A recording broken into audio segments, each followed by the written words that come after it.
Last month, TWRA, which is the Tennessee Wildlife Resources Agency, shared this video with media outlets showing them releasing 3 orphaned black bear cubs back into the wild.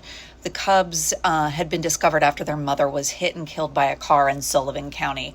And since we posted this video, so many people, I'm talking thousands and thousands of people, have been commenting, about their concern for these cubs, and they're shocked that TWRA would make the decision to release them on their own into the wild.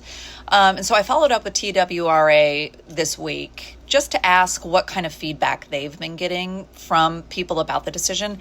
They say that they've had hundreds of comments from people who are concerned about the cubs and questioning their decision to release them. And I said, okay, well, are those comments, or is that concern going to have TWRA reevaluating its decision in this case? And Emily Buck, who's the director of public relations for TWRA, says, no, we stand by the decision. She says our biologists are well trained in bear management and believe that the bears were healthy enough to have a chance, however slim, of surviving on their own. I want to add on top of this, I also want to step further and reached out to the Tennessee Fish and Wildlife Commission. They're the governing body of TWRA.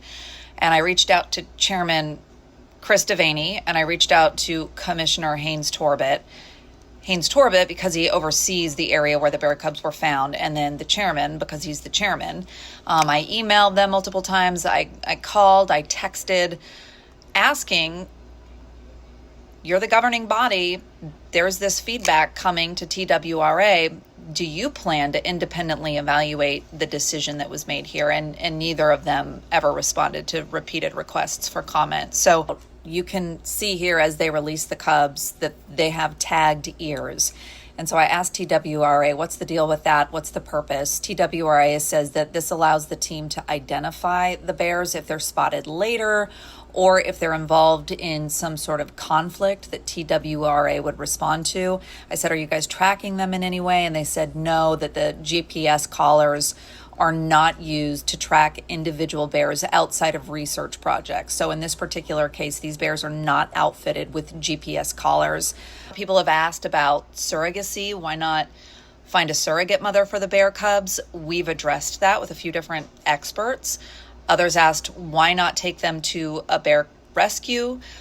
We have a lot of information about the dilemma there.